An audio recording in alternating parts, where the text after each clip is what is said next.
Hi, Sharon. All right, I want to make sure all my good people are here. Let's see. Paul disappeared through the time warp. Oh boy. You know, time warps exist. Are we doing Rocky Horror Picture Show again? What, you want to dance? Let's do the time warp again. Time warp dance. I'm Dr. Frank N. Furter. Prove it. Where's your garter belt? You know exactly where he keeps his garter belt. That's what I'm saying, Michael. He's not the one who wears the garter belt in the family. I'm not. No comment. I'm not discussing this. You brought it up. I brought up Rocky Horror. Yes. Yeah. Hello, Hey, it's all the same. I'm talking. My nutritionist is on now, Sharon. Right, yeah. Thank you, Anna. Thanks for the comments. That's great. Okay, can you hear me?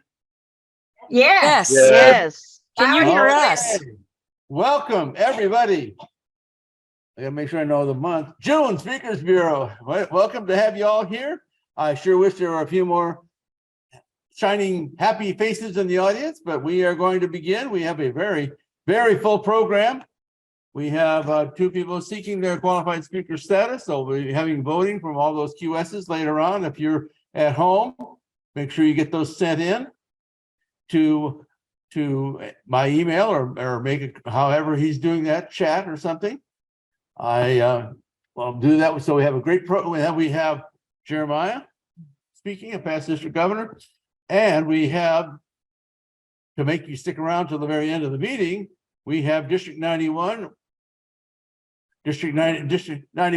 humorous speech contest winner and a past international winner for the district, and a member of District 12 Speakers Bureau, Dan McGill, so, and a qualified speaker. So we have a full program for you. I'm going to start with one quick announcement, and that is, I can see everybody's face because they let us in the door without a mask. So for those of you who might think about coming next time, but you want to wear a mask, you're allowed to, but you're no longer required to have a mask when you come to our meetings. So that's good. I know some have talked to me about having a problem having to park on the other side of the country to be able to come. Now they're saying they have no problem with whatever entrances you come in, as long as you don't use a brick or a crowbar, but you know, as long as they let you in and you want to be let out. One of the things we suggest is that door we traditionally use, which is the west end of the building to the south of the lobby. If someone knocks there, there'll probably be someone listening in the future when we meet in the future. So that's part of the plan. But we will, as a quick announcement, so it's not an announcement I forget to do, especially for those people in the audience, are planning on a Zoom only meeting for July only. It happens on July the 5th. And so we thought we would have Zoom only that July 5th, and then we will go back. We did not want to ever go dark. So we will meet on July 5th on Zoom only. And then starting back in August, we'll be back in person using our facility here. So all those things are our announcements.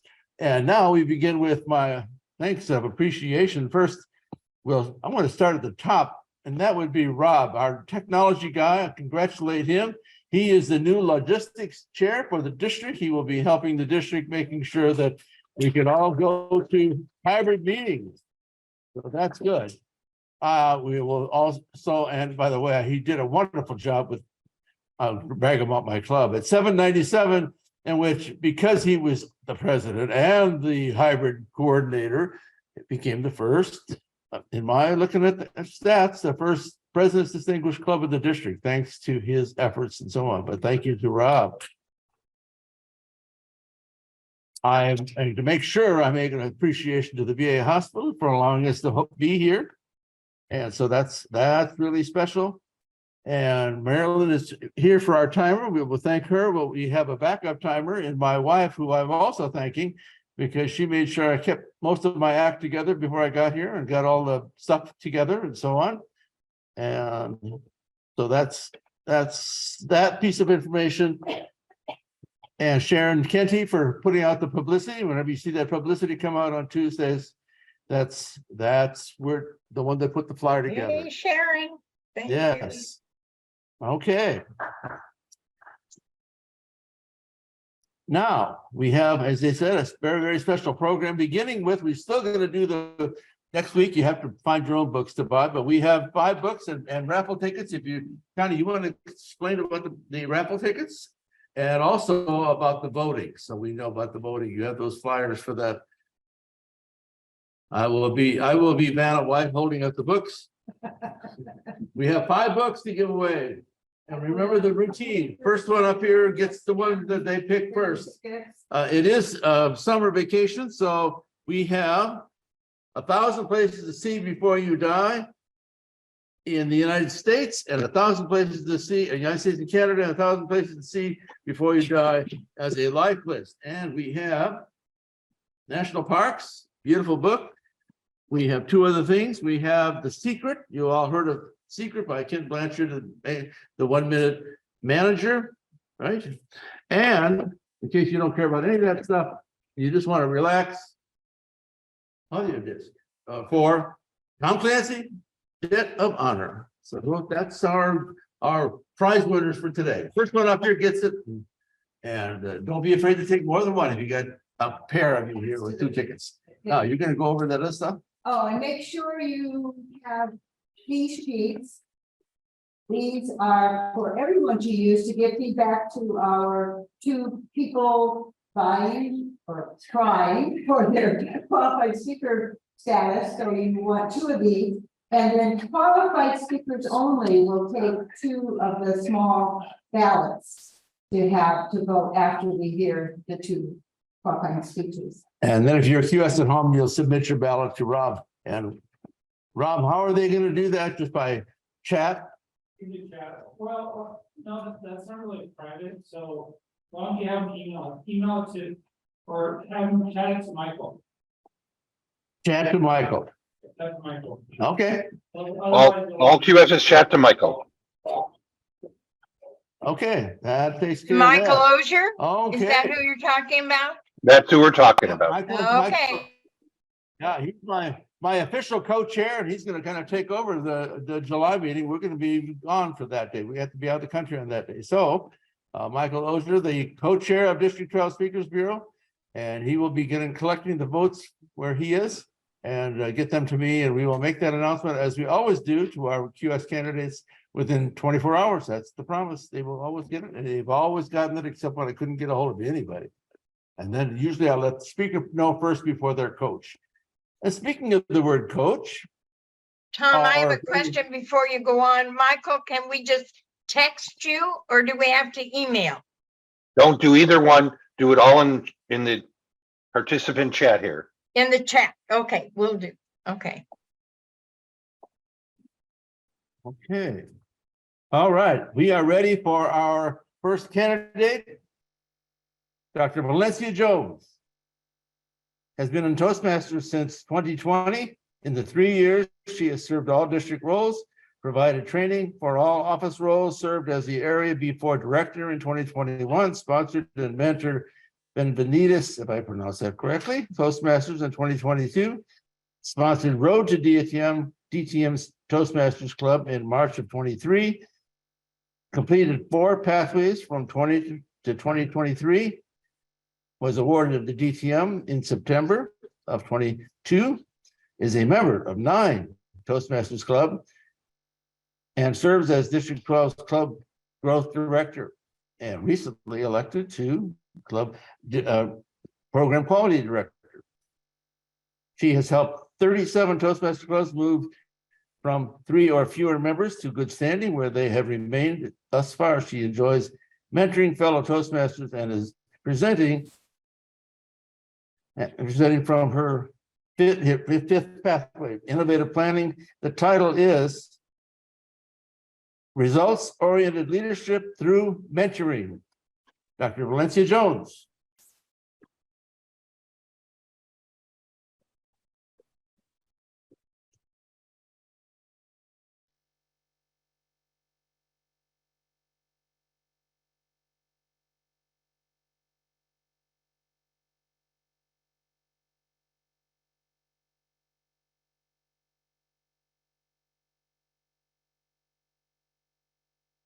Is everyone able to see the screen?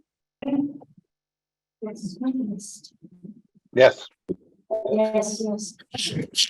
Thank you very much.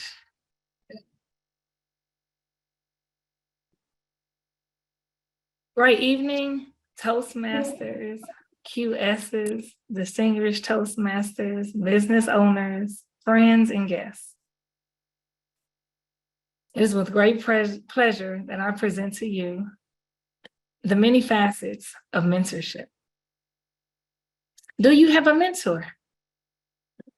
Some of you may say yes, some of you may say no.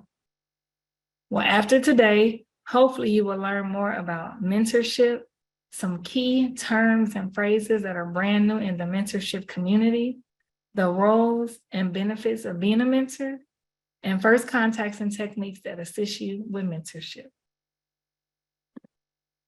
What is mentoring? Can you think of a mentor that you had in elementary, middle school, high school, in your career in Toastmasters? And if so, can you put their name in the chat? Let's give those mentors some credit. Barnes, your third grade kindergarten teacher. Was it your first employer? Was it a parent? It's important for us to remember who our first mentors were. I see Susie, I see Deborah, Chuckaway, physics teacher, mom, someone wrote Dr. V. Now the second question is, what qualities did they have? What did they possess? What made them your mentor? Yes, I see them coming in, Jack, Danielle. What qualities did mom have? What qualities did Deborah have?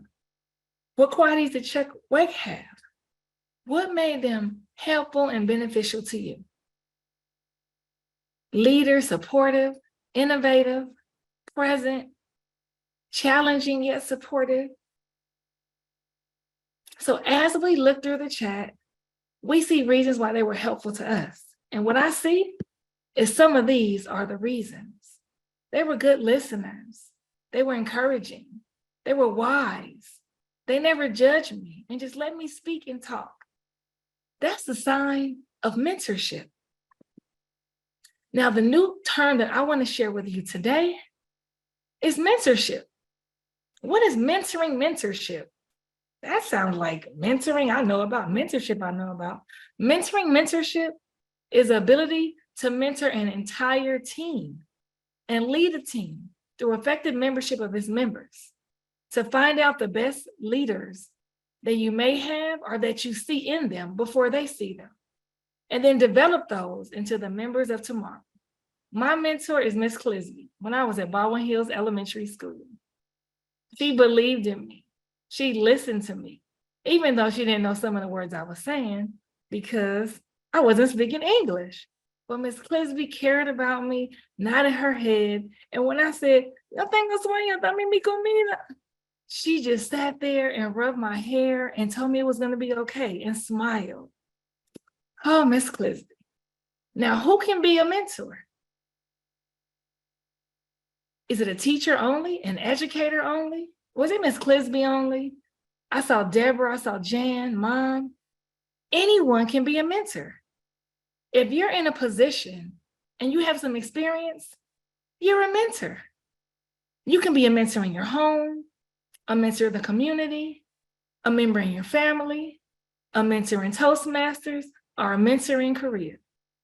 All you have to do is encourage, listen, nurture the person that you're mentoring. Now, I want to tell you a little bit about what mentoring is not. Mentoring is not just a student-teacher relationship or a tutor-teacher, an instructor-instructor, or friend-to-friend. Definitely, it's a relationship that you build. And sometimes mentoring isn't forever, and that's okay.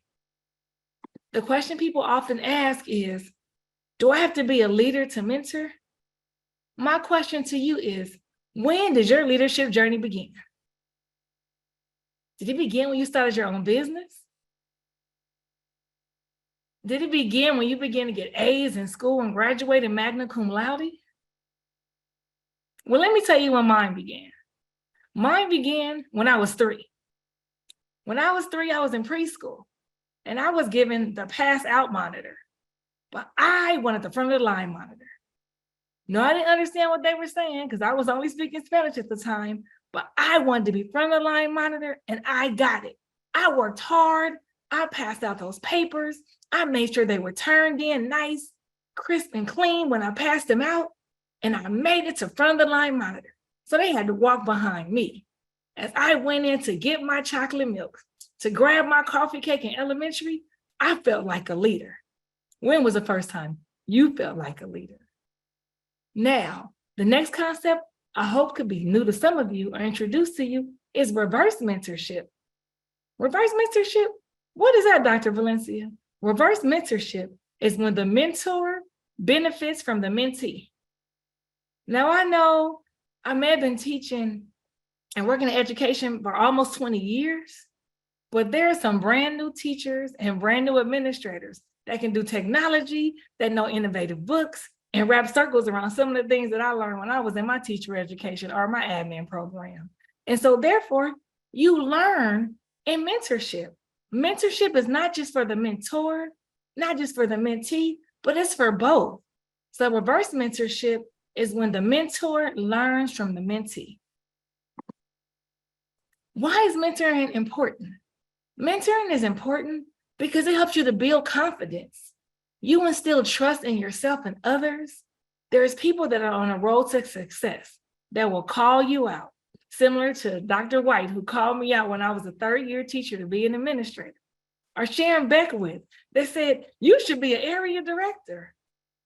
Those are mentors. Or when I went to my first Toastmasters meeting as an officer 7 months after I joined, and I saw Sharon Kenty, Suzanne, and Dominique ready talking about all these terms and jargon I had no clue I wanted. They called me out without even knowing it. You know why? Because they were my silent mentors. Another term I hope you think about. Do you have any silent mentors? Is there someone on right now that's mentoring you that has no clue that they're your mentor? If you don't have a silent mentor in a club, in your company, in an organization, or in your community, think about finding one. They may not need to know. You may never say hello. Those 3 women had never saw me a day in my life. But that day, they became my silent mentors. As you mentor, it's not about the other person. It's more importantly about you. Who are you as a leader? When did your leadership journey begin? Are you confident as a leader? Do you have something to share? Passion, history of the company, history of what's been going on, experience that you can show someone else. A big part of mentorship is about you leadership, you supporting, caring about, and being the best you that you can be for the people that you may mentor. Now, employees say the best type of leadership that they're looking for is transformational. Yes, you have to know what's going on, be able to encourage and rally the troops, and that is huge. However, knowing your leadership style is extremely important. There's authoritative, there's transactional, and for me, I'm 90% transformational, inspiring and encouraging, but 10% of me is authoritative. As a principal, if I'm in school and I'm doing staff meetings, I'm working with others, listening to people and thinking about collaboration, that's great. But if there's a fire on campus, if there's a safety issue, there's no kumbaya singing. There's no story of how are we going to handle it? What do we think is best? There's action. What have you been trained in? I have to handle the situation to get these staff and these students to safety immediately. And that's the authoritative side of my leadership. Transformational leadership is when you inspire, you encourage, you create happy times. But the goal of a great mentor is when it works out and is best for the team. To be open and honest with yourself and with others. To take genuine interest in them, care about them, and build trust.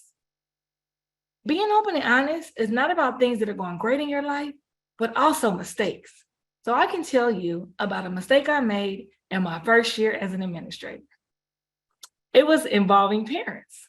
It was a cheerleading situation, and I had all the documents in a row. The parents were in my office, and after doing a thorough investigation, I was 100% correct.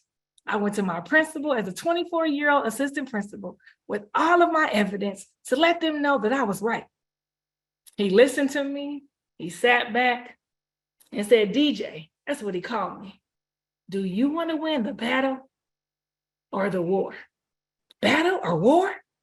I'm familiar with those. I have so many family members that are veterans or that were started in the military, in the Air Force and Marines predominantly. So I was ready. I want to win the war. The battle's just a battle. He said, well, take all this evidence, put it in your folder and file it, and go build a relationship with that parent for life. So as a 24-year-old, I had to go walk down the hall thinking like, but I'm right. I know I'm right. This is what happened. And I won the war, the entire thing. I went back to that parent. I apologized. After I apologized, then I went on to learn from my experience. It's not about what you know, what you can do, and how you can prove it. It's about relationships. And that same year, I became Administrator of the Year at Victor Valley High School. What? Do you know what situation I was just involved in with a board member's child? I had no clue what that meant at the time, but obviously the way it was handled through my mistake, I became Administrator of the Year. And not just then, but as a principal, I often got parent awards and received recognition before parent engagement. But you know what? If Dr. Valencia would have never reflected back on the mistake that I made that first year in my administration, I wouldn't be who I was involving parents and engaging parents. As you're honest with your mistakes, understand it may be terrifying. And me, I was a perfectionist. I wanted to do things correct and right. However, that's not what it's about, because I make mistakes. You may make a mistake. We all make mistakes, but the goal is to share them, learn from them, grow in them, and partner together.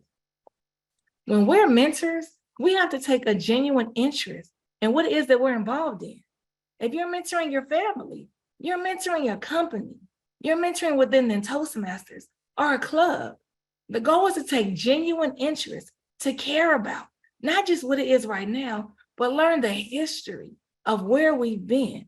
Similar to what I did when I became a club growth director in District 12. District directory, I wanted to go all the way back to the beginning, look at all the past district governors and read what it is that their motto was. What was it that they were going to discuss the whole year, and to see how they coincided together, to learn about awards, jargon about DTMs and other things that I had no clue about at the time, but I wanted to make sure I could be everything as a club growth director for my district. So whether you wanted to make a difference, whether you wanted to lead through success, lead across generations, be presidents distinguished, or have distinguished areas throughout, I had the history, I knew, and I understood. And I will venture to say, when you take a genuine interest of the company, a genuine interest in your family, a genuine interest in yourself, then you'll play that sounding board and you empower others to make their own decisions, not just tell them yourselves, the same way someone did for me. They listened to me closely. They value me as a member of a team. And they didn't always give me the answer, but they told me what manual I had to go in to look it up. As we know about mentorship, there's something to do with quality. Not only quality, but investing in a team. A team. Now, if we think about other mistakes or things that are different, I remember my mother once saying, Valencia, is the box half empty or half full? And I looked, she said it in Spanish, and I looked and I said, and I thought to myself, what is a box made of? Is it paper? Is it aluminum? Will it break? Can I throw it? Or more importantly, I wanted to build the box, redo it, look at it. I'm the kind of person, the glass isn't half empty or half full. I want to know what it's made of. I don't think outside of the box. I break the box, put it back together, fold it, shape it, try to make my own shapes, my own way. So a little bit different. At first, she said I never answered the question directly, but then she began to get proud because I was so inquisitive. And oftentimes, you have mentees that are inquisitive. They just want to know. They just want to learn. They just want to see. So as you continue to build a strong organization and you become a strong leader or continue to be a strong leader, offer quality training, you'll cultivate gratitude and loyalty amongst the organization. Now, my example of mentorship occurred not only when I was a club mentor in District 12, but also when I was an area director, thinking about being a club growth director. Bienvenidos chartered. I was ready, a bilingual club, something that we needed. With my other mentor and sponsor, Deborah Smith Gillis, may the Lord rest her soul as she passed away earlier this year, we mentored Bienvenidos, 17 new members and 3 of us. How can we mentor all of these people? Well, we're getting the district credit, but are we doing them a service? Is there a club somewhere near that can help, that can assist all of us? What are we having to do? Yes, there is. And that's where mentorship leadership began. Vernon Bragg Jr. was another club I was in, and I called over the truth and said, we have 17 new members. They're eager, they're ready, they want to learn, but 3 of us can't mentor 17. Or could we and really give them what they need? So we asked this club to mentor Bienvenidos. There was a back and forth relationship, and through the back and forth relationship, it produced results. This past year, at the area level, there were 5 people from that mentor-mentee relationship that were in the international speech contest. Yes, 2 of them were from the mentor, but 3 mentees within 8 months of being in Toastmasters went on to not only participate, but one actually won, and then went to the district and won, and went all the way to international speech contest after only being a Toastmaster 9 months.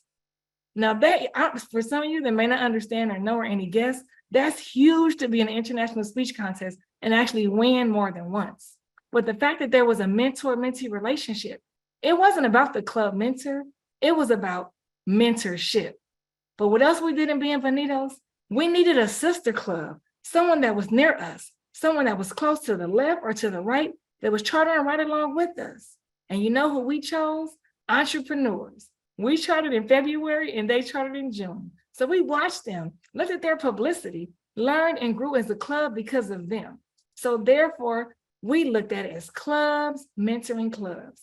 And my goal was to continue to see not just the club mentorship in Toastmasters, not just one person mentoring a whole club, but clubs that mentor clubs.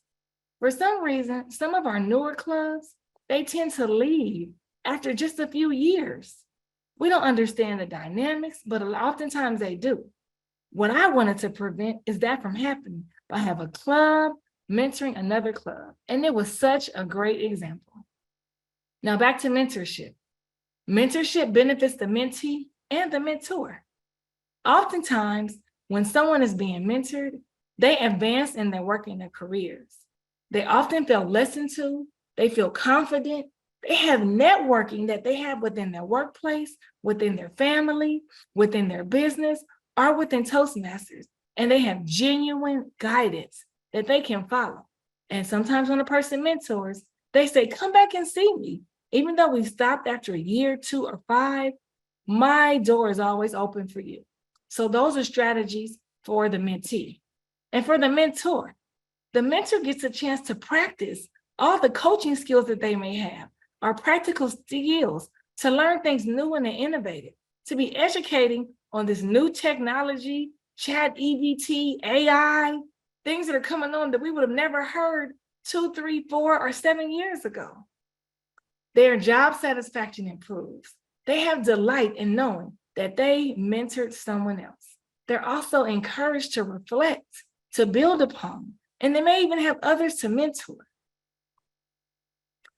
Mentoring skills that are needed during mentorship professionally, personally, or within Toastmasters are helpful as you continue to reflect personally. Keep a reflection journal or type it up. Think about the goals that your mentee has and rewrite your own goals. Observe your body language. Are you friendly, empowering, nice? Is that story that you told them about that experience you had 17 years ago that's still relevant today? Did it work? Did you do it with the same tenacity that you had as if it happened a few days ago? Support, encourage, demonstrate question and active listening. A huge part of mentoring is active listening, not reading them, their body language, not just listening to respond, but listening to understand. Most people wrote in the chat, they had good listeners that were supportive, that they felt they understood. And then there's always that time for reflection, focused thought about what's going on and how these experiences have assisted you. So some prompts you can think about if you are a mentor. What did I do? What did the other person do? How did I make them feel? Did they know that they mattered and that I understood when we got off that line? Was the experience positive or negative? And that's okay. If it was your first time and it may have been a negative experience, remember it, look at it, and think of how we can make it better. And then lastly, offer constructive feedback. Everyone deserves to be heard, to be listened to, but also wants to improve and get better. So when you offer them constructive feedback, then it makes them feel validated, able to reflect if normally they were not going to. Fellow QSs, District 12 leadership, Toastmasters, employees, entrepreneurs, and friends. It was my goal to share with you mentorship, the many facets of mentorship, introduce reverse mentoring, if that's something you may not have heard, and to ensure that you see the relationship between mentor and mentee. Thank you very much. And back to you, Mr. Speaker's Bureau. Okay, thank you.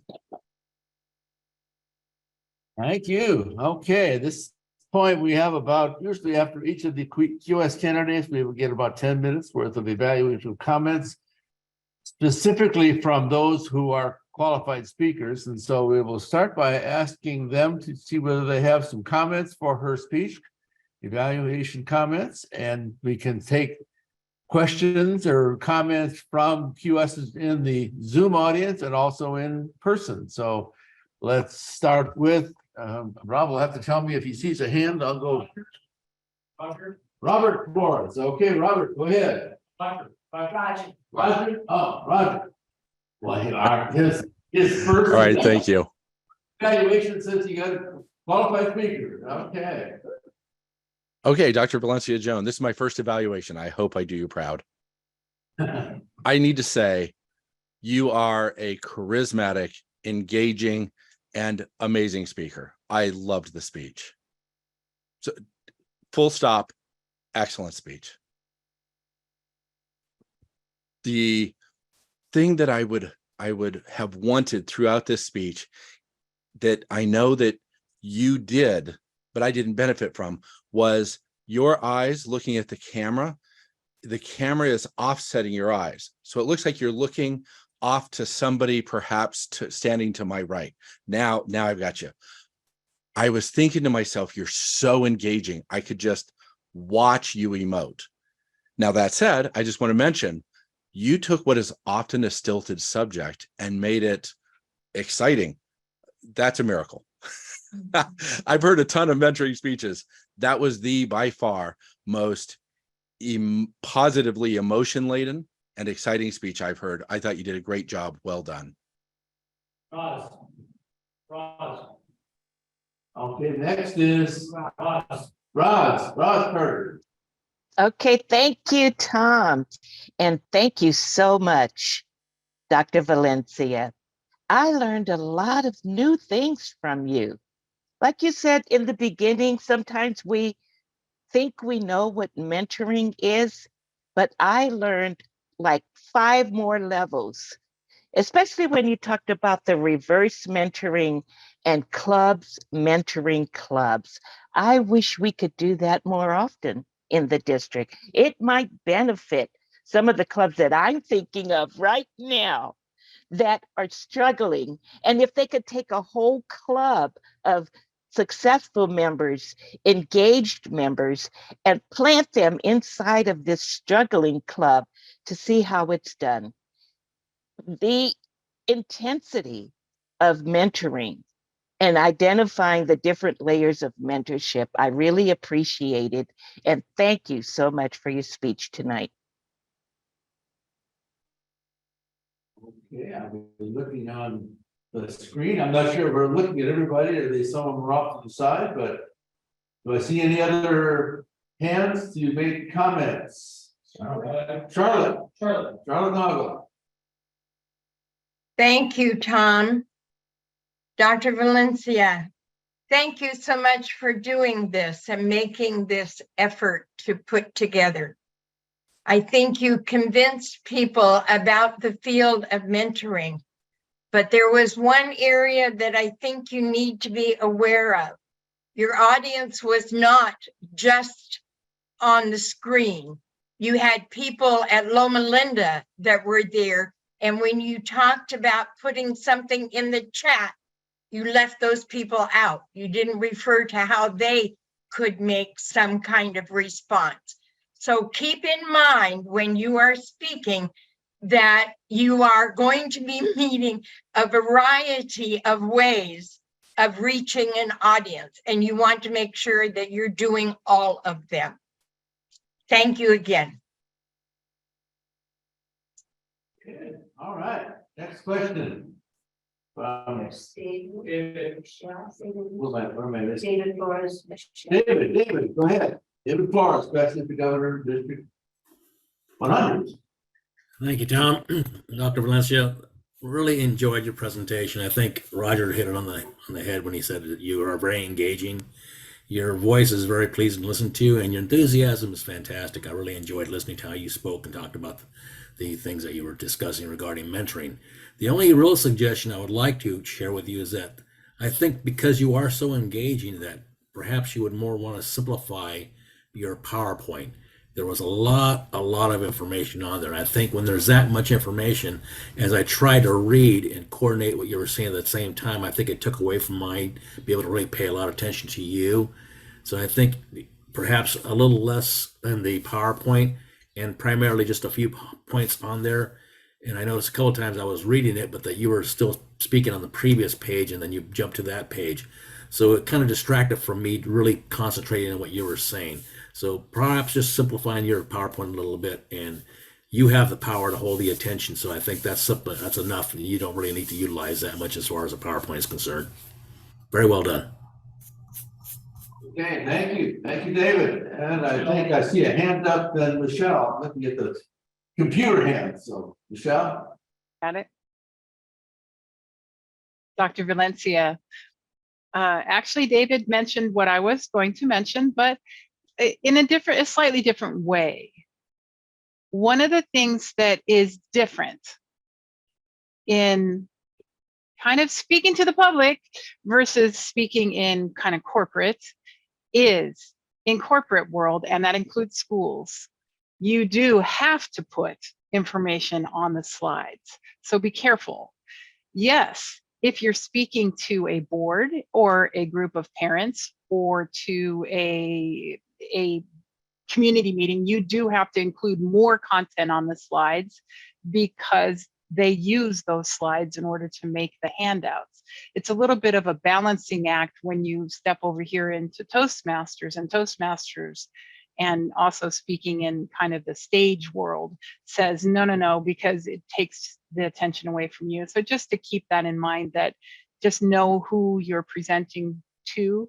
And since you involved business leaders and community members in that, to maybe downplay the Toastmasters aspect of it, because mentoring is a universal concept, and those those stories, even though they're Toastmasters stories, can still play well without using the Toastmasters nomenclature throughout. You would be able to use that same speech to a wider audience.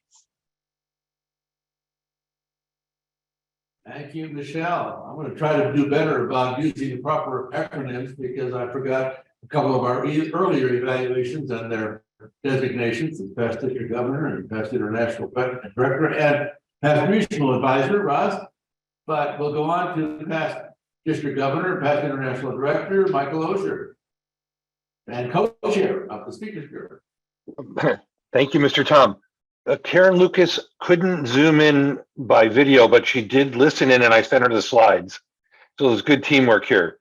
So she says, as a person who heard the speech, your purposeful pausing, enunciation, and pace helped immensely in understanding the message. And I agree. And then using the example of Toastmaster Club connected with this audience. And she liked your vulnerability and learning. She says, if you were going to do this again, I think you just said that on one of your slides, considering adding an example when a mentor had difficulty in their service to a mentee, why, and ways to overcome this. And Karen also says she was a call-in listener and she could still follow it, even though I was sending her the slides without that. And Dr. Valencia, that's powerful that someone just hearing it, but not seeing it could still understand it. And that's A+ in my book. And I agree with what Karen said. Thank you, Michael. And that's not something I can say very often, but how about from President's Distinguished past district, I can't remember, director or governor, but Esther. Thank you, Tom, Mr. Speaker's Bureau. Well, I don't know about you, fellow Toastmasters. She's now DJ. Stop with this, Dr. Valencia. I enjoyed that, hearing her say DJ. That really stood out for me. It's like, whoa, this individual called her out and just at the same time, playfully. But my comment to you, you nailed it.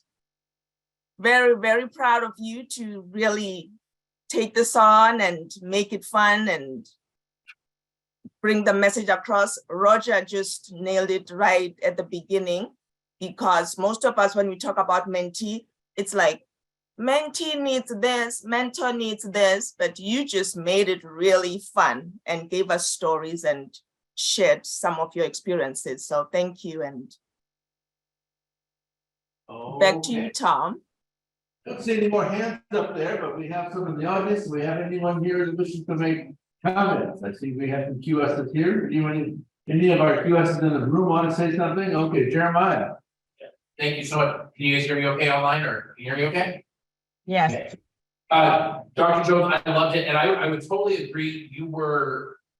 It's extremely engaging. Listening to you speak, you just get sucked into that emotion and your enthusiasm, which is great. I really agree with what Karen said. Probably if I just listened, I could totally follow along. I actually thought the slides weren't really necessary.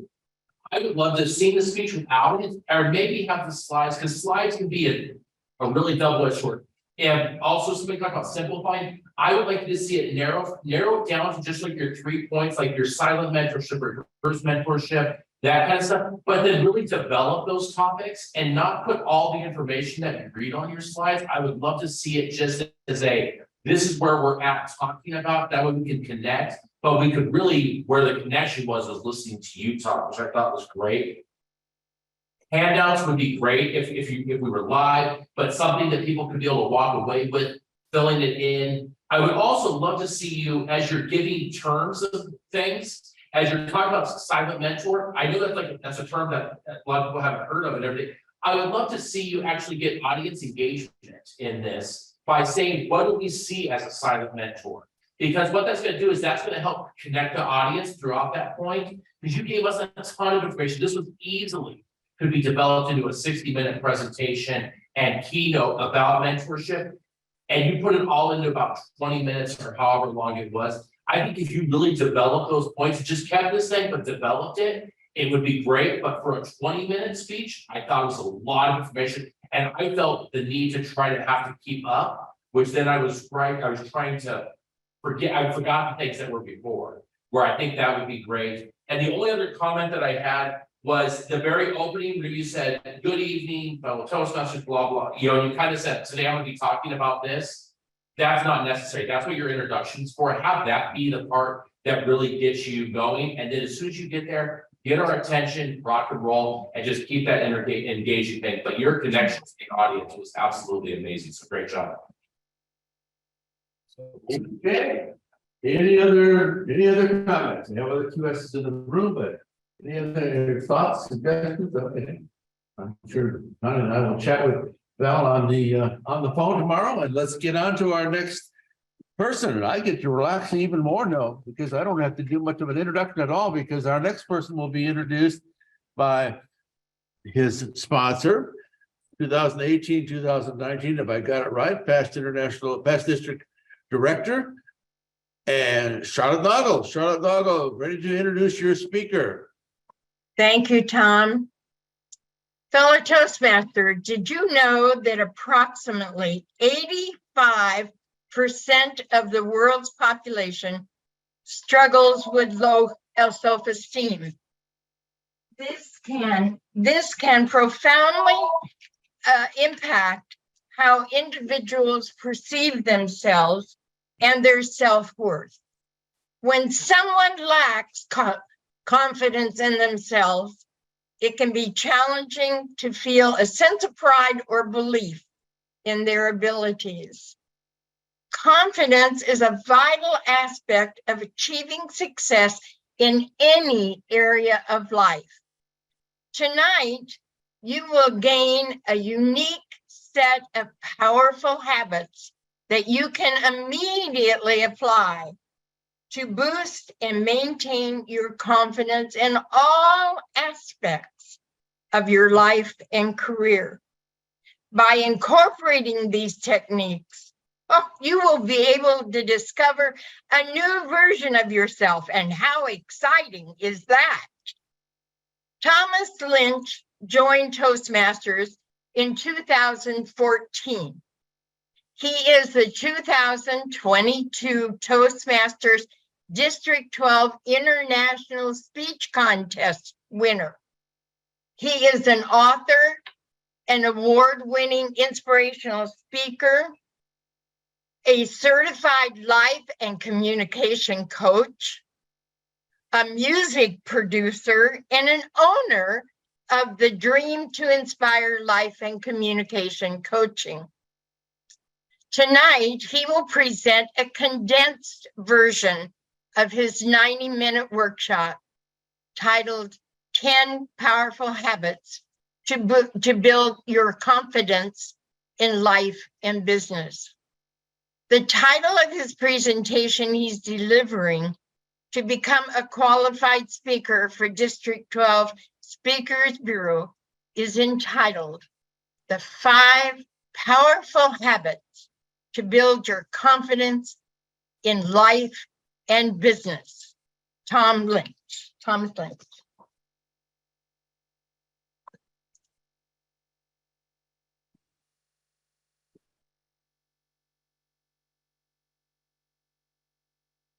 Have you ever watched anyone who's confident and wondered, where does that confidence come from? Confident people tend to have a true sense of self, don't they? They know what they want, they know what they like, and they know who they are. Most confident people know that in order to be confident in what you do, you have to be confident with who you are. Building confidence is an inside job. And today, I will show you 5 powerful habits that will help you build your confidence in any situation. Welcome to the 5 powerful habits to build your confidence in life and business. As we begin, I want to warn you that this process will challenge you.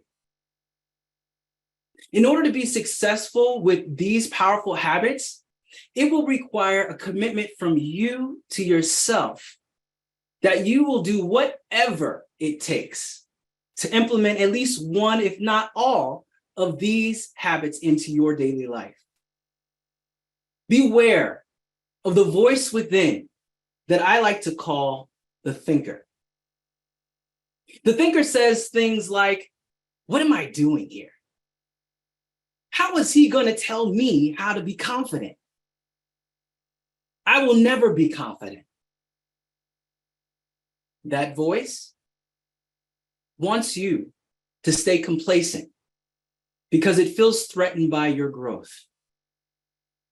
Now, raise your hand if you feel confident about an aspect of your life, career, or business. Let me see those hands. Okay. All right. That didn't look too confident. I think I saw someone raise their hand as if to say, yeah, I guess. Let's try that again. Raise your hand confidently if you feel confident about your life, career, or business. There we go, much better. For those of you who didn't raise your hands, it takes courage to be honest. And I want you to know that by the end of the presentation, you will have new tools to help you build your confidence. Before I get started, I'd like to take a quick moment to thank you for taking the time to attend this workshop today. I'd also like to thank Tom Jameson and my mentor, Dr. Charlotte Nagel, for being what I call dream enforcers. In my book titled The Dreamer's Journey, Push Past Your Fears and Pursue Your Dreams, I identify dream enforcers as the people who show up and guide you and support you along your journey to actualizing your dreams. I'm going to share my screen with you.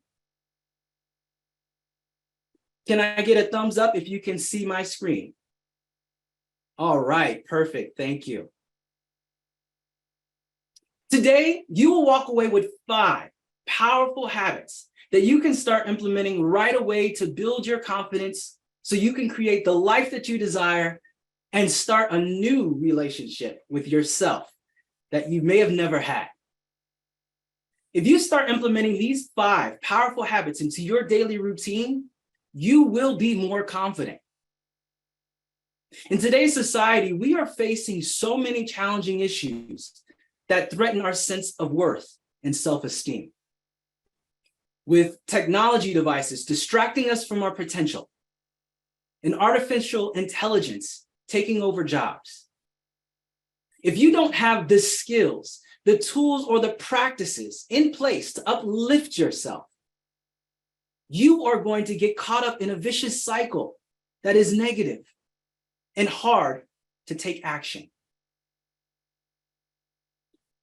Look at your life at this moment and ask yourself, what aspect of life would you like to be more confident?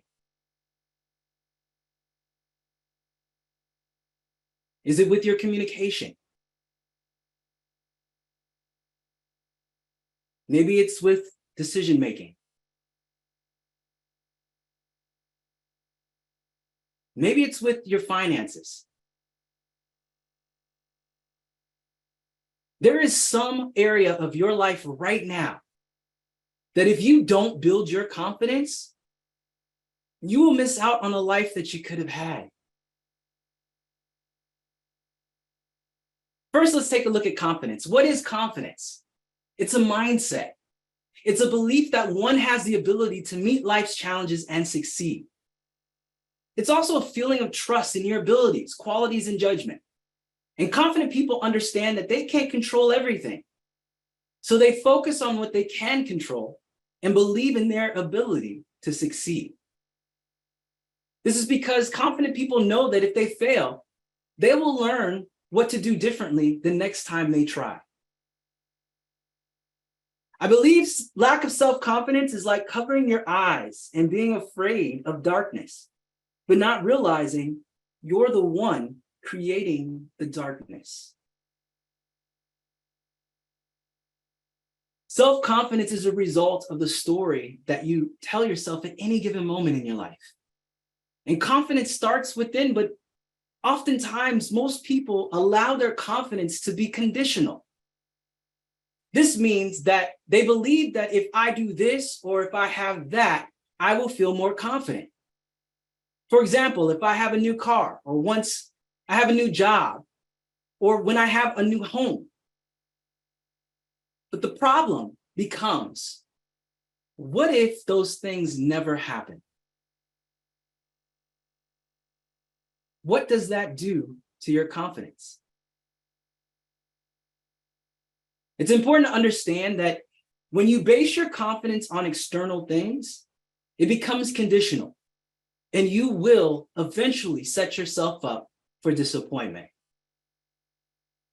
Disappointment from broken expectations are like a piñata that's filled with broccoli. You swing and you swing, but all you're left with is a broken stick and a mean craving for a Snickers. Don't be a broken stick. You have control. As Toastmasters, we know that confidence is expressed in 3 ways: through your voice, your words, and your body language.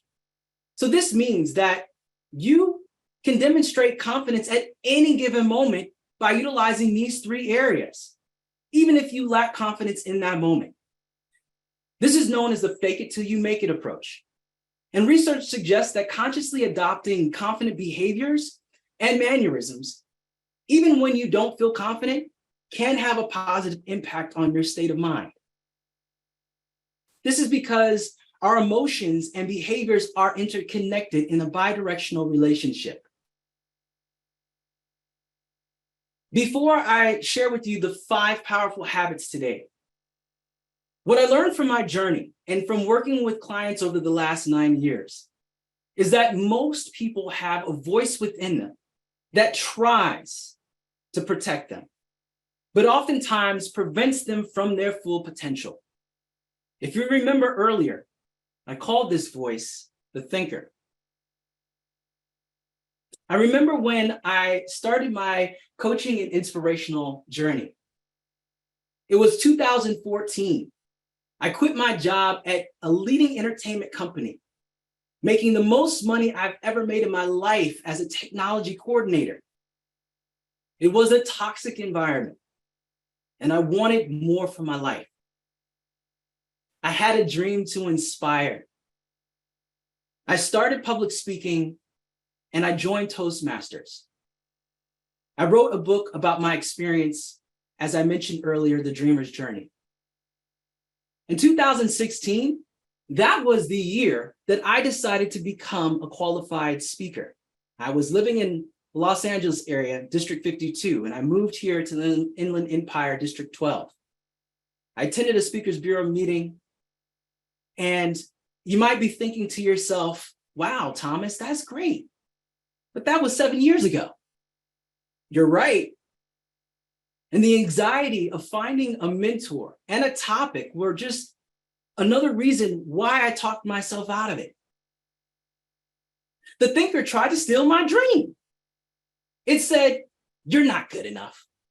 Nobody cares what you have to say. There are millions of other speakers out there. And my mom, who's very loving and nurturing and supportive, told me something that I'll never forget. 5 months ago, I decided that I would move forward with attempting to become a qualified speaker again. And I had a conversation with my mom about her past. And she told me, when I was a young girl, I had a dream of becoming a Juilliard dancer, but I never pursued it. I was too afraid. Then she said something that I'll never forget. She said, son, it's the start that stops most people. You can't have what you never start.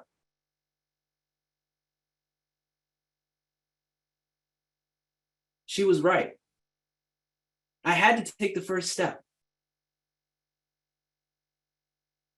You see, most people dream big and have a purpose to fulfill. But it's the start that stops most people.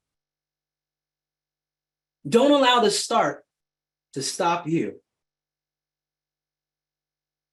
Take a moment to think about one major goal that you would like to achieve and ask yourself, what is the thinker saying?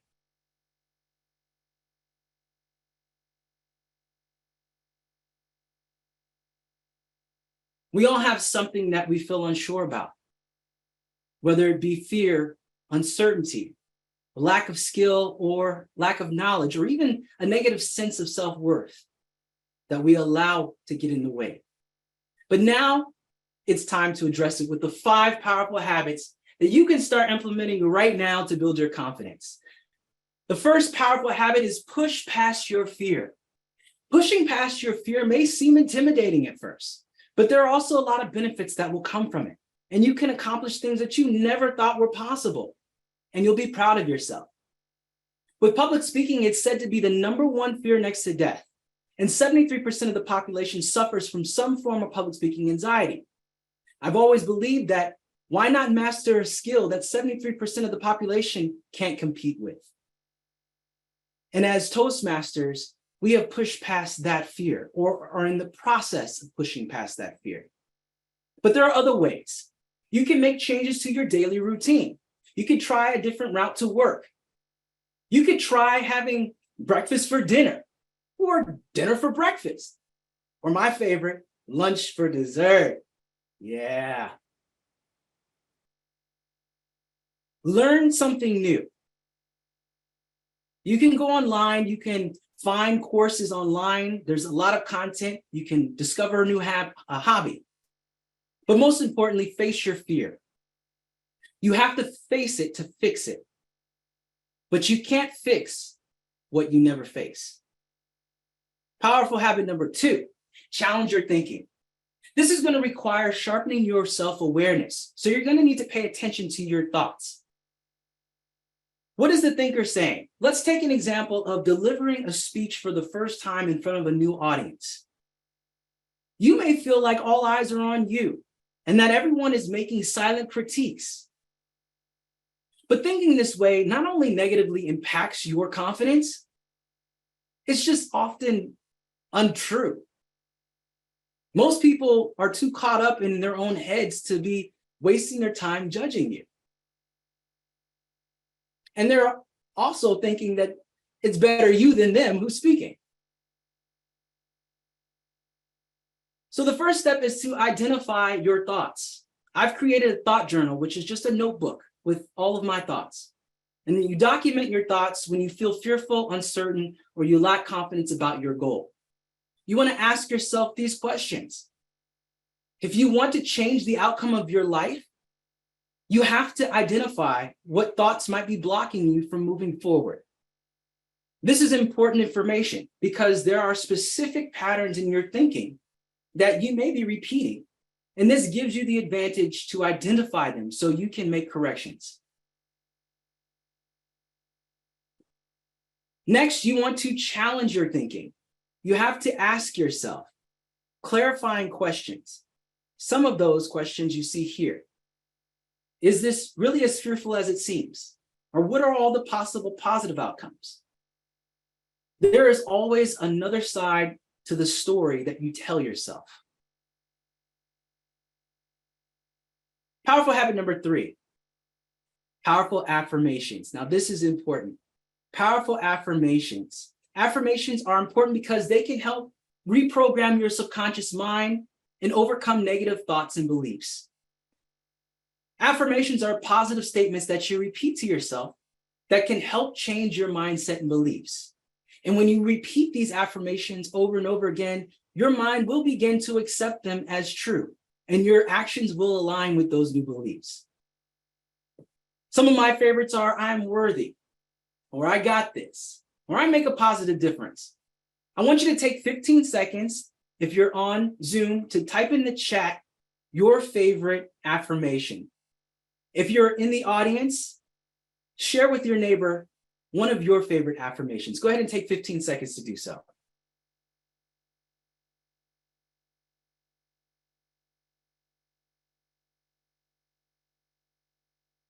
I am powerful. I am the best. I love it. I'm amazing. I am strong enough. Yes, it is. If it is to be, it is up to me. I love that. I hear and I forget. I see and I remember. I do and I understand. Very good. I love those. I am intentional. Very good. Keep them going. I'm going to keep going due to time restraints, but keep those affirmations coming in. Powerful habit number 4, self-reflect on your accomplishments. Consider everything that you've overcome to get to where you are today. You got to give yourself credit where credit is due. Everything that you faced, for good or bad, has made you who you are, and it shows how resilient you can be. Powerful habit number 4 also includes self-reflection, taking time to self-reflect and asking more clarifying questions like, who am I as a person at this moment in my life? What are my values? Very often we try to fit within a mold of what we think society wants us to be. And with that false perception of ourselves, we can never really feel comfortable in our own skin. It's also important to be intentionally grateful. They say gratitude is the best attitude. And gratitude can improve your mood, reduce symptoms of anxiety and depression. Grateful people are often more resilient in the face of challenges and setbacks. So spend a few minutes a day to reflect on what you're grateful for. And the last powerful habit is to take action.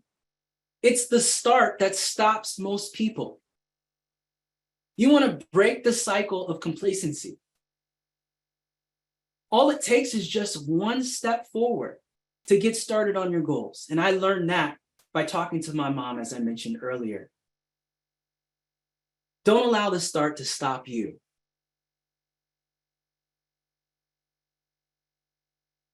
Now, we don't have time today, but I have a 3-part exercise that will help you define your fears related to your goals so you can build your confidence and achieve those goals.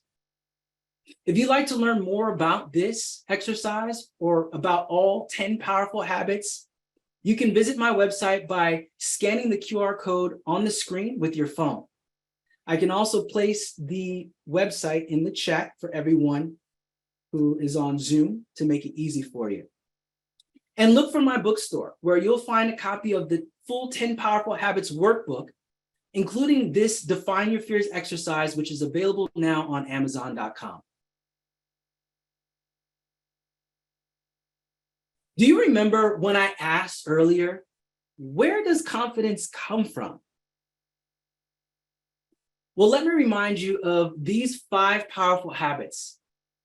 As you can see, confidence starts when you push past your fear, when you challenge your thinking by identifying and challenging your thought process around your goal, when you use powerful affirmations and repeat them so that way you create new beliefs and actions that align with those new beliefs, when you self-reflect and take time to discover who you are at this point and stage in your life, and when you use gratitude.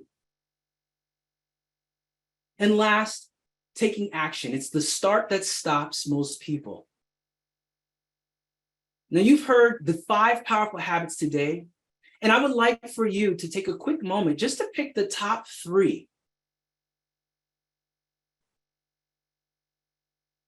I ask you to commit to taking action on at least one of these powerful habits today. Remember, it's the start that stops most people. Now, I've given you a lot of food for thought, and I know you may find it difficult to remember. So I created a handout for you to build your confidence. I'm going to also include this in the chat. If you are live there at the VA hospital, go ahead and use your phone to take a screenshot, a picture, That is perfectly fine. I want to make sure that you walk away remembering these 5 habits. And in the chat, you should be receiving my PDF right now.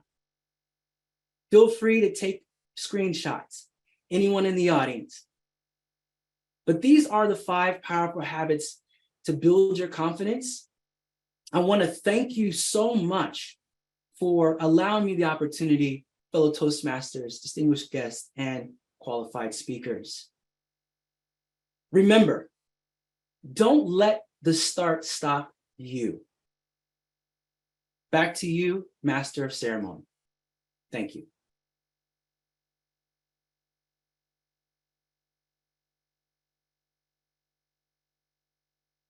Portion, I maybe ask Marilyn to give me a time, 8 to 10, so we don't go over. We have to make sure we get the whole program in. So Charlotte will run the question and suggestion part, and we'll take it over, Charlotte. I'm sorry, did you mention me? Yes, you should be one taking the questions and the suggestions. Oh, okay. Oh, be happy to do that. Do we have anyone specifically that would like to ask Thomas a question? Now, we're not evaluating, we're questioning and answering at this time. Evaluations, actually suggestions from QSs only. From QSs, yeah, okay. Let's start this time. We'll start with the audience here. I don't know if you can see who's Any, any questions? I don't see any questions. Jeremiah. Go ahead. Questions or feedback? It should be feedback. That's what we're Okay, so we're taking feedback. Okay. I thought we were doing questioning. Okay, go ahead. Thomas, first thing I want to say is you speaking here today is a long time coming. I've had the opportunity to be able to hear you speak many times, and I could not be happier to see you speaking today, and have been able to see your journey. So that was very exciting to see today. So it's my honor to be here. I did want to say I love your intro, your opening. You had great audience interactions you were going, but then where you got started, then you started to go into before I get started, and it was a couple minutes into your speech. And then I was kind of wondering, well, all right. Then you said, now I'm going to share my screen. And you kind of did that. You kind of would tell us what you're doing in that process. I would like you to see it just do that. It's going to make that kind of flow a little bit smoother, but also don't tell us before you get started, because you've already started. I want to hear you say all the way through, just kind of keep on going. I love your pauses. And I did kind of giggle a little bit because you quoted yourself and you actually titled yourself, which always makes me laugh because it reminds me of like a timeshare sales pitch. #1 timeshare in the US, buy that timeshare. But I thought, so that kind of made me laugh, but it was a great quote that was very relevant. I loved your mom's quote, and I love that you showed it twice. I would love to see it the second time, because your mom's quote was probably one of the most powerful things I've heard all day long, if not in a long time, because that was extremely powerful on what she said there. The other thing I wanted to say is you sped up. You had great pauses and everything as you were getting to your points, and then when you got to your points, you started to speed up a little bit. Yeah. And you found the pauses once you needed to, but you kind of started moving a little bit faster. And I noticed that difference in it. And I don't know if it's because of time or because maybe you were just some nerves, but I would just kind of watch that a little bit, because your pace was great until you got to that point. And then as you got to where your pause points were, that's whenever you kind of gave us that chance to catch up. So it wasn't too fast to lose us, but it was a little bit different, faster pace. And an amazing call to action. But also I did want to recognize that this is probably one of the few times that people don't really lose or use a lot of Toastmaster stuff. You use something that you could take on the road today and be able to start use, which you already do. And I thought that was great. It was nice to be able to hear that, something a little bit different other than just a Toastmaster speech. So great job. Thank you. Thank you, Jeremiah. Do we have any other comments or evaluations you'd like to make for Thomas? Anybody else in person here? I'll just make one real quick comment before you go to the QSs in the audience. I did see you many times, QS candidates go to the Fantastic Communicators on Friday. You gave your speech there. and showed that you took all numbers of the suggestions to heart and followed through on those. I really love the full body opening where we kind of criticized you there for that, and you did a great job with that. And so much of what Jeremiah said was all true for the pauses that are, and the quotation of your mother's. I like the changing of your mother, using your mother's voice. I thought that was really effective. And again, it was the kind of thing that you can take on the road. So thank you and good job. Thank you. Thank you. Thank you. I think, Roger, you had your hand up.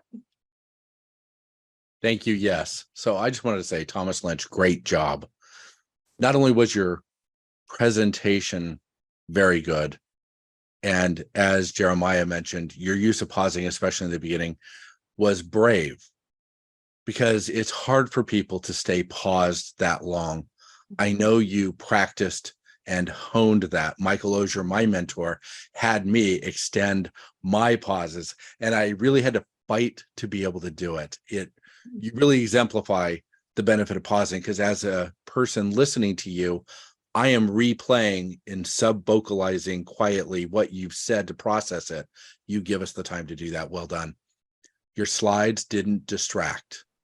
They were mostly graphical, very few words, interesting, and most importantly, quickly absorbable. I could look at it, I could see what was on it, and then move right back and pay most of my attention to you. So well done on the slides. Thank you. Oh, thank you very much, Roger. Okay, Judy, I think you have your hand up. Yes, thank you. I loved your speech. You exemplified confidence. You exuded confidence. You know, you talk the talk and walk the walk. And you were, should I say, what's that word I'm looking for? Exquintential. Roger probably helped me out. That word learned from Valley. Quintessential confidence. Back to you. Thank you very much, Judy. Very good. Any other comments? Roz and Michael. Oh, Roz. Okay, I see you, Roz. Go ahead. Yes, thank you. You know, I won't repeat what everyone else said, but I really love the 5 points. And the one that I focused on, Thomas, was self-reflection. And 2, powerful affirmations. I believe in affirmations. And when we speak something into our spirit, it becomes a part of us. When we repeat it over and over again, it becomes a belief. So thank you so much for bringing that up. It was very interesting how you put it all together with the 5 points that you mentioned and ending with take action, because that's really the ultimate motive, to take action on what you shared with us and then say, now here's what you could do with that information. So take action as well. Thank you so much, Thomas. Thank you. Thank you, Roz. Any other? Yes, Michael? Thank you, Shar. Thank you for being Thomas's mentor. Though he probably mentored you as much as you mentored him, I think. That's a true statement. In fact, if everyone is finished, I will have to say that I thoroughly enjoyed working with Thomas. I think the more that we all are sharing and working together to help improve ourselves, it's just really a wonderful, wonderful process that Toastmaster has. So congratulations, Thomas. And Shar, I did have a few words. I had a few words. Oh, go right ahead. I thought you were finished. I'm sorry. Oh, Charlotte.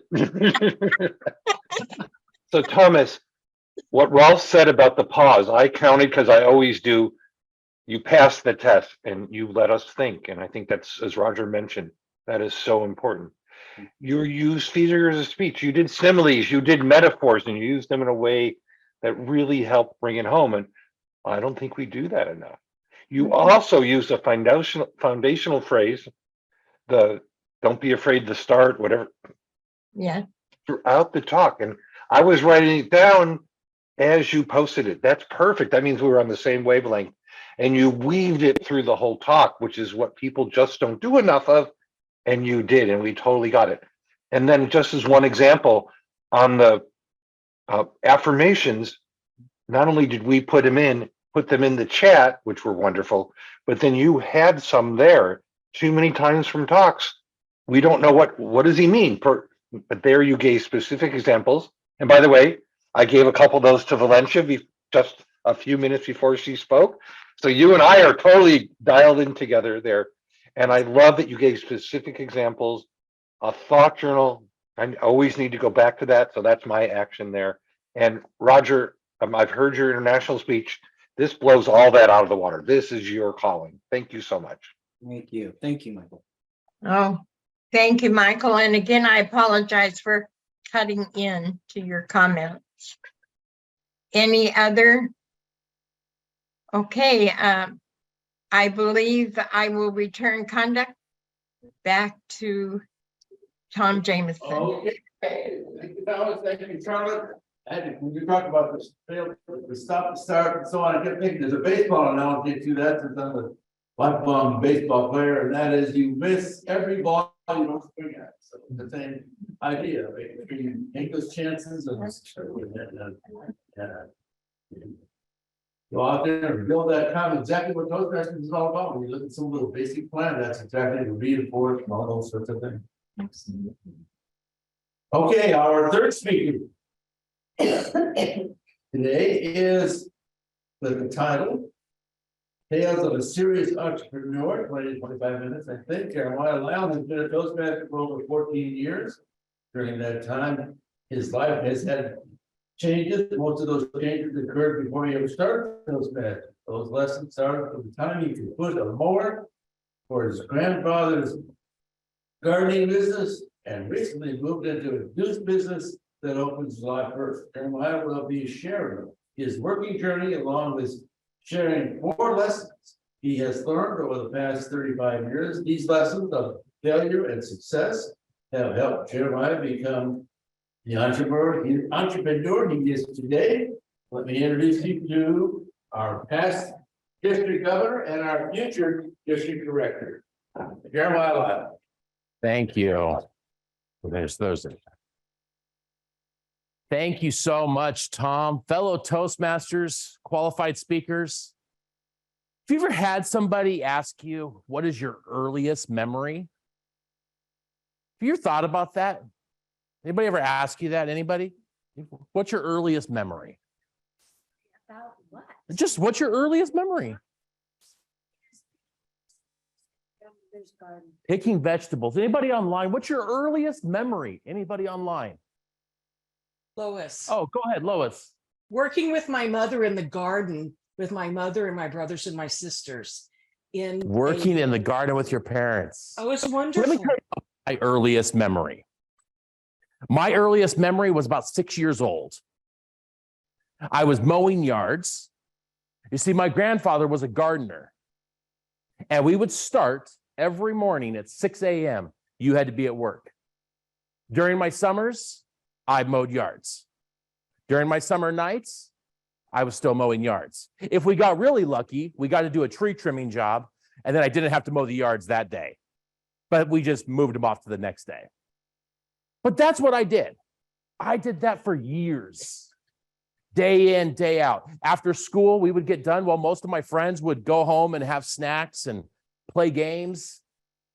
I would go to the next job with the guys. My grandfather would drop me off, and I would work till 6 o'clock mowing yards.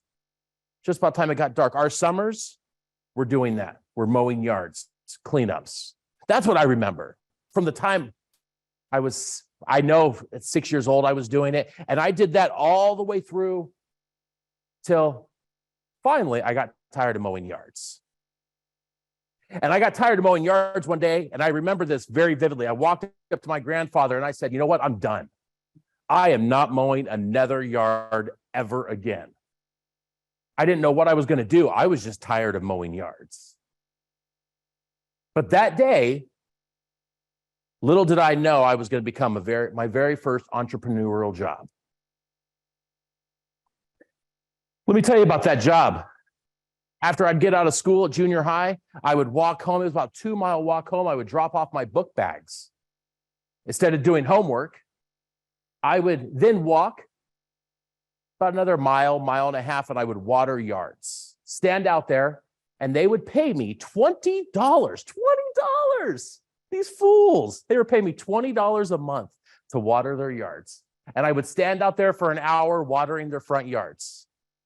And on my way there, I would stop by random people's houses and I would say, hey, I can water your yard if you got a little bit of money. Or I would then go over to the neighbor if they didn't take it, and I would say the same thing. And I would go door to door if I had to, but I was going to start watering yards. And I did that for the whole summer, did that after school, did that actually for a couple of years. Then I got really tired of watering yards. And I'll tell you the reason why I got really tired of watering yards is if you ever stood in a dirt watering yards, there's ants. And you get ants that crawl on your legs, right? And you can feel that. You feel that forever. Like you never forget that feeling of an ant crawling on you. After a couple of years, I was done watering yards. So I did what every good kid did.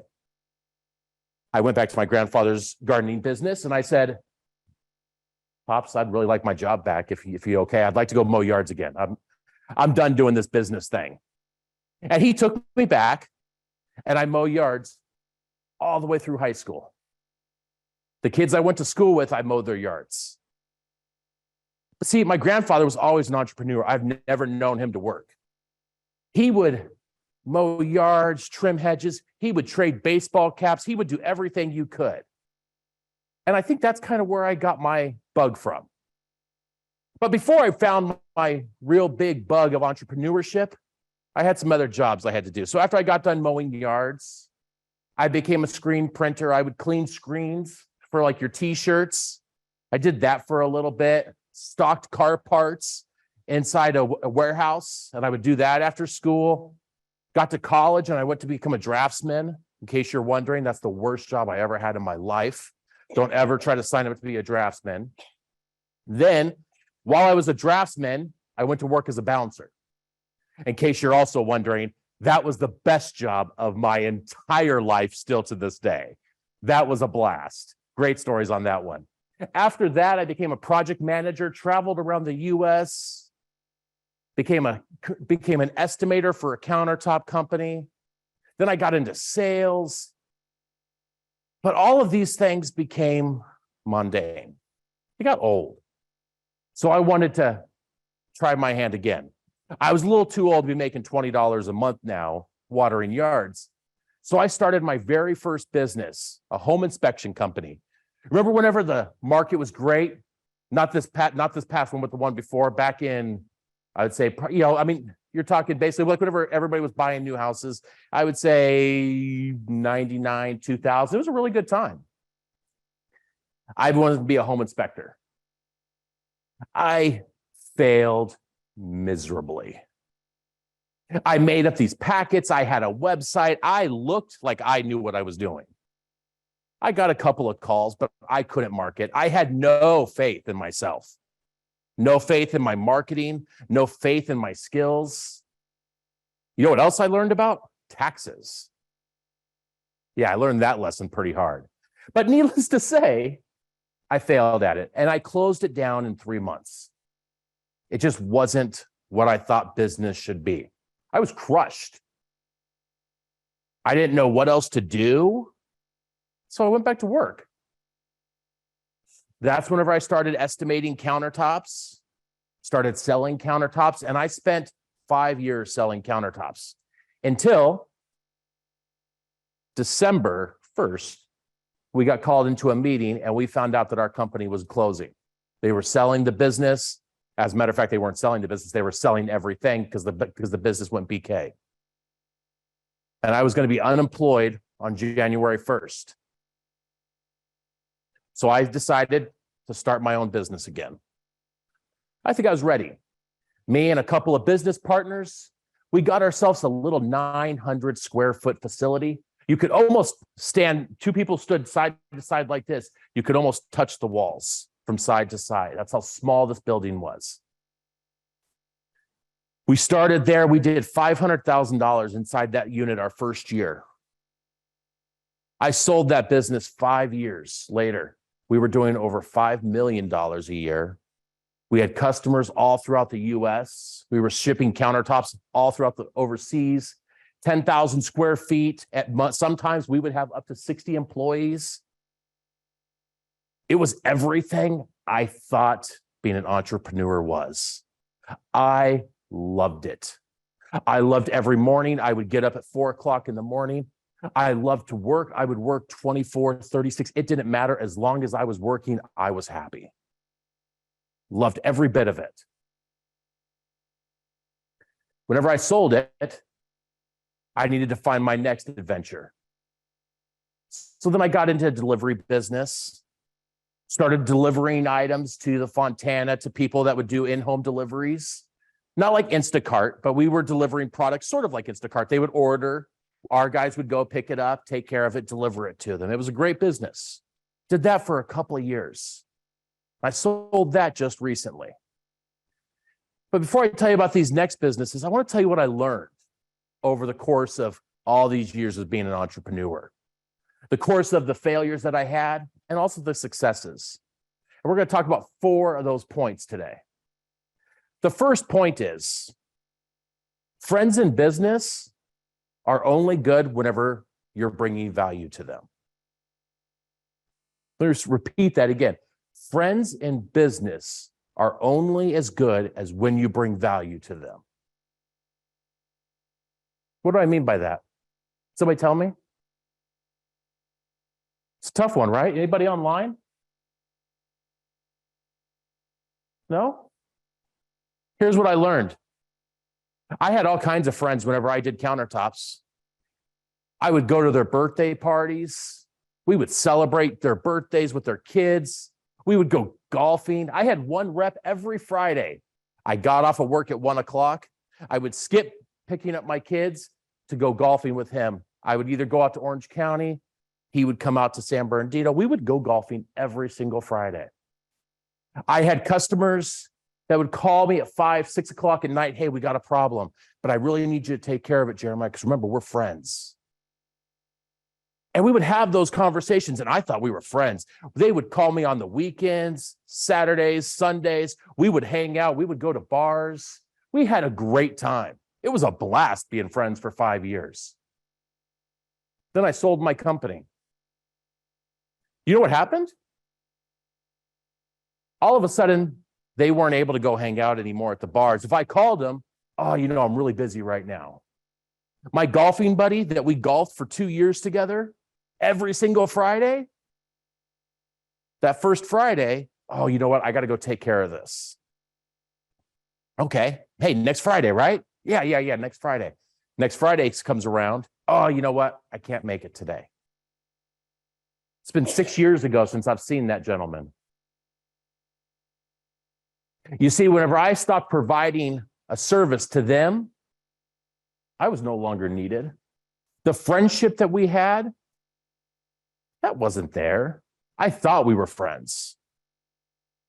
What I was I was a way for them to be able to get a cheaper product, for them to be able to maybe get a little bit more service out of somebody because, hey, we were cool. So that's what I learned. I learned that in business, there are no friends. But it was a great lesson to learn. It made me a considerably better person, leader, and business owner now, because I know that our relationship with my employees is only as good as the check I write them. Let me tell you about lesson number 2. Business owners, a lot of times, are only invested in other people's dreams. You see, as a business owner, you have your business and you're thinking, I'm going to make all kinds of money. I'm going to drive a Ferrari. I'm going to drive all kinds of cool cars. But here's the thing. Your value is being brought to somebody else's table. You're going to them and you're saying, you need me to help build your business. And they're using that. They will replace you as an employee any day for $5, $10, it doesn't matter. They get mad, they'll replace you. And a lot of times we think as business owners that we're living our own destiny. We're going to choose our own path. We're not choosing our own path. We're letting them at times choose our path as you're starting. And as a starting entrepreneur, I learned that. I had to make calls and I had to make adjustments. I would go to people's place at 8, 9 o'clock at night if that's what it took to be able to earn their business. And if I decided, and finally I got to a point where I was like, I'm not going to do that anymore. No more. No more am I going to miss going to my kids' appointments, or am I going to go to my kids' stuff? You know what happened? They found somebody else show up at 9 o'clock at night. They didn't care about my dream. They only cared about their dream. The next one, here's the crazy one. It's a rush. Being a business owner is the best drug you could ever have. I will tell you. I'm not saying I've tried a lot of drugs, so nobody start looking into my past. But I'm just saying it is an amazing experience. Doing it on your own, not having anybody else to rely on, knowing that if you have to eat, you better make that sale. That is a rush. That is an experience. That is a feeling. That is life-changing. That's how I feel every single day. I'll tell you, every time I make a sale, I don't care if it's $5, $10, or $200,000. I get that rush. I get that adrenaline. And that's what brings me back every day. And the last point that I want to share with you is the stresses never go away. You see, a lot of times as entrepreneurs, we don't realize whenever you're starting, you think that a business owner, kind of like an employee, you go home, everything's all good. You forget all about, whenever you're an employee, you go home after work, you don't care about the bills, the water, the payroll. As an entrepreneur, that's in your head all day long. You have 60 employees, you got 60 house payments. You got 60 plus possibly kids to feed. You have a lot of weight, and that weighs on you, eats you up. And you start worrying, what happens if I don't do this? Or I can't let you go. I can't let Joe go today, because if I let Joe go, what about his kids? It's the holidays. What do we do? That starts weighing on you and eating on you. And that's a pressure that a lot of entrepreneurs don't know. And they don't realize until they get to that position. But I'll tell you, I wouldn't do it. I would do it all over again. I wouldn't change it for the world. Those lessons that I've learned, those 4 simple lessons, changed me. After I sold my countertop business, I opened up another business. I opened up a consulting business. And now I'm very fortunate enough to be able to do what I love. I consult general contractors, cabinets, and countertop shops all throughout the US. Travel to Chicago to go see customers. I get to be able to go do the stuff I love, go to San Diego, work in the field if I want to. But I'm able to control my own destiny. And I love what I do. But I've been able to take those lessons that I learned and been able to make myself that much of a better person. Because you see, I know as a consultant, if a customer calls me and they say, hey, I need you to do this right now, you can go find somebody else. Because my checkbook is not going to be influenced by their rush.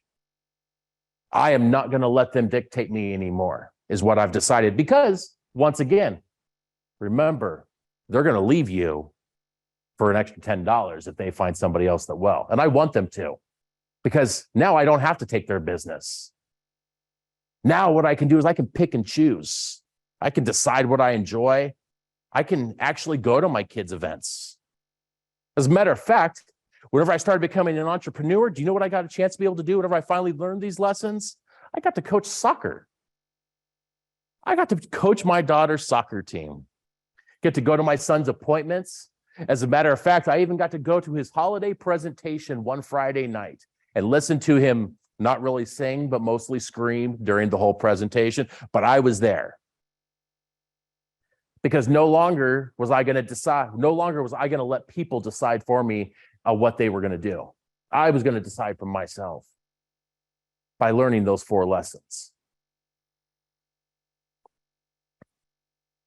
So I'll tell you, the other business that I'm starting that's coming up is I've decided I want to be able to expand.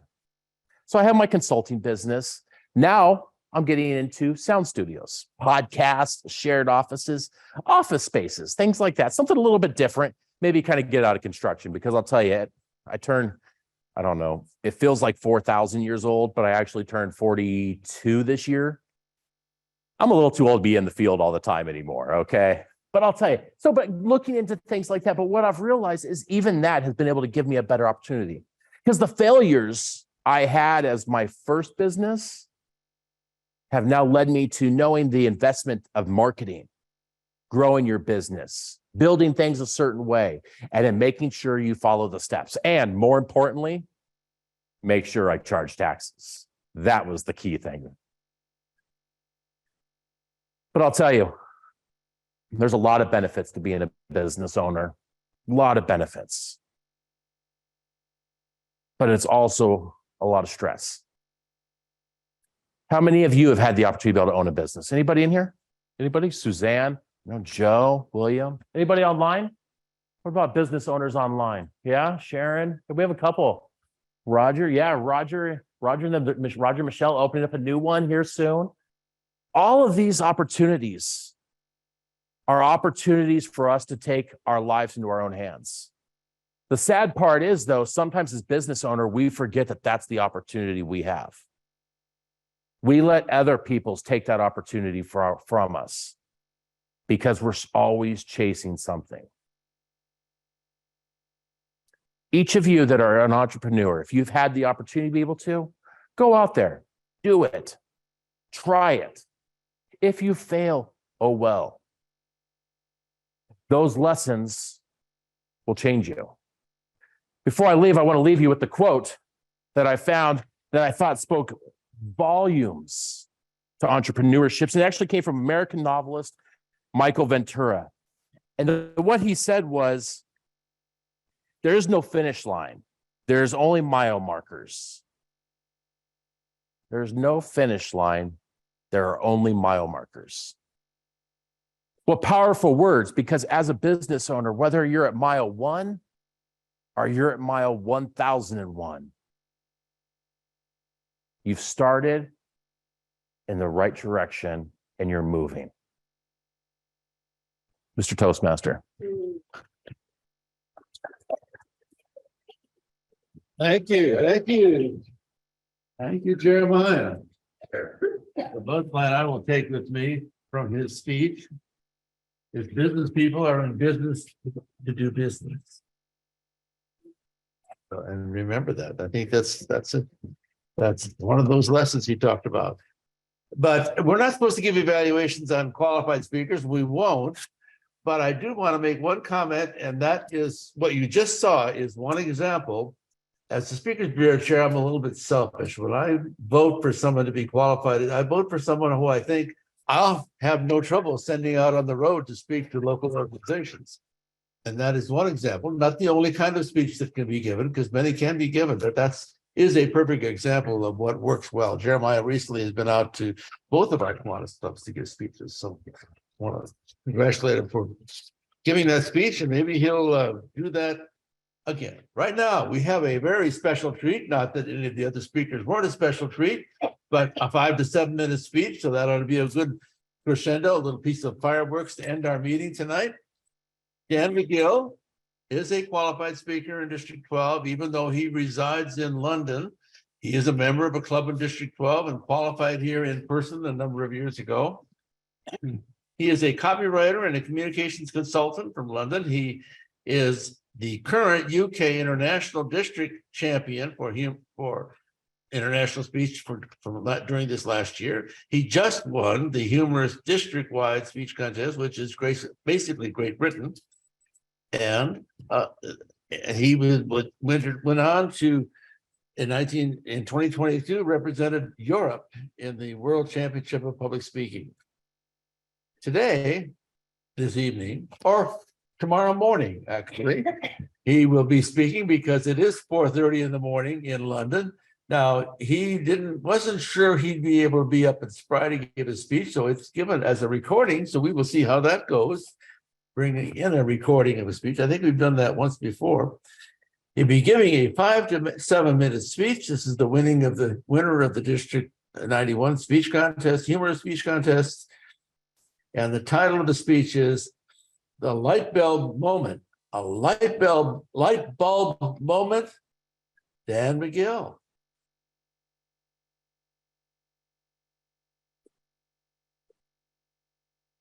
Hello, District 12 Speaker Bureau. Well, if you're seeing this video, it means I am animated. I was attempting to stay up until the meeting tonight. It's currently 12:30 here in London. I think I got my times a little bit mixed up. It turns out I wouldn't be speaking there until 4:30 a.m., which is 4 hours away from now. And let's see if I make it. If I do, then great. If not, then you'll be seeing this video. Tom Jason has asked me to come this evening and give the humorous speech that I won the district contest with in District 91 here. Now, over the last few weeks, I'm back in London now, but I've been in California, I've been visiting lots of your clubs, and I've given a speech in many of those clubs. And I even gave this speech in the humorous contest at District 12 last December in person when I came out to California. So most of you have probably already seen this speech too many times, but for anybody who hasn't, enjoy, try to. And anybody who has, well, maybe now's the time to go and make it. Who knows? Anyway, let's get on with it. The title is Light Bulb Moments, and this is the speech. Have you ever had one of those ideas late at night while you're lying in bed? Not one of those ideas, no. No, but I mean that kind of idea that makes you buzzing with excitement, because you don't know that if morning would come quickly enough, this is the idea that's going to change everything. But then morning does come, and suddenly you're not quite so sure anymore. Well, it turns out that you can find the behind. Something more we don't speak about, or brain goes what's known as super learning. And it's when we're on the screen. The inventor of the light bulb, Thomas Edison, he wrote his nighttime like this. And what he would do is he would go to sleep in his chair. If that's me, he would go to sleep in his chair holding some. And as he wrote some of the novels, and he would wake up. And he would jot down as many ideas as he could, because he knew that was when he was at his most creative. And yes, unfortunately, there is some truth in the rumor that shortly after visiting the District 12 Speakers Bureau, he invented the red light bulb.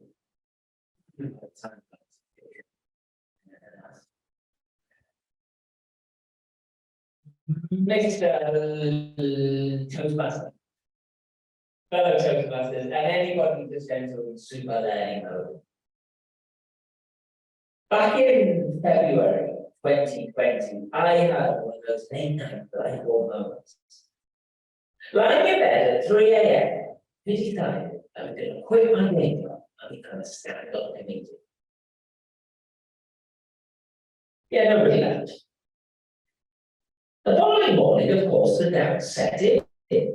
So I called up my Toastmaster mentor to see what she thought. Go for it, she said. You'll make a hilarious comedian, she said. I want to see this. My people journey of yours unfold, she said. She's my unpaid Toastmaster then. He didn't even ask her. But it didn't matter. I made my decision. 18 COVID-filled months later, I got got my first stand-up comedy gig at a big club, a big Toastmasters club. And it went something like this. Hey, how many Toastmasters does it take to get to like 100? That's more to get to the ball. Each time to try and find the evaluation or more pathways. What's the difference between a Toastmaster and a Toastmaster? Currently about $15. And if you don't get that joke right now, let's see the exact number. Afterwards, a lady came up to me. She said, "Dan, that was fantastic." You know. She said, "I want to book you to come and do some comedy for me at next month." I thought, brilliant. We exchanged details. The day before the gig, she sent me a message on Facebook. She said, "Hi there, I want to check in on this pencil. This is the charity discount, and there'll be lots of sensitive parents in the audience." Now, I have a daughter with a disability. Her name's Emily, and she's profoundly deaf. So I replied to this lady, I said, "No problem. I said, I do actually have a deaf daughter, and some of my material is about her." That's what I thought I'd type. It turns out what I actually typed was, "I actually have a dead daughter." Materials about that. That's it.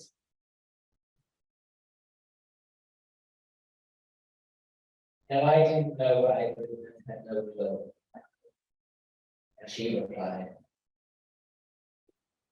"So what really happened to our parents?" Didn't know. I didn't know. And I replied, no.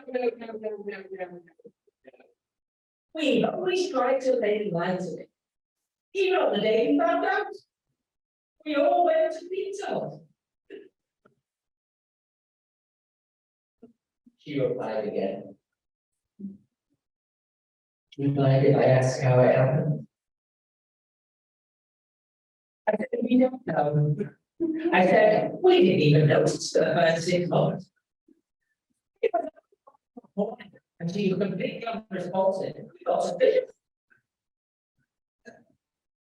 Of course, the moment I realized my mistake, I made a full Facebook apology. You know the one we all make on Facebook. We got something wrong. I said, "I'm very sorry. My account was hacked. Please ignore anything you've heard from me in the last 24 hours. 2 years on, and I'm back at the day job. But I still did the comedy. I enjoy it. I know I'm never going to be a professional stand-up comedian. But in a world that's become all about reaching the destination as quickly as possible, isn't it nice to just enjoy the journey sometimes? And when you think about it, it's a lot like sleep itself. We don't go to sleep at night just to get through to the next morning, do we? We sleep to rest, to grow, to dream. And those dreams, those ideas, those crazy, invigorating ideas, become so silly when we wake up the next morning. What if they're not so silly?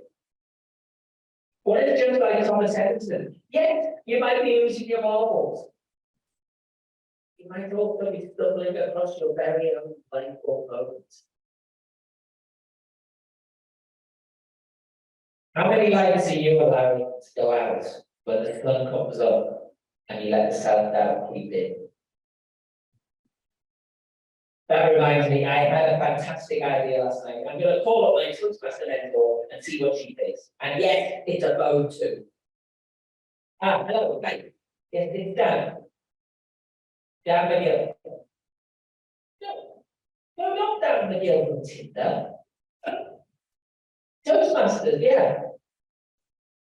Well, you gave me a number. No, I won't bother you again.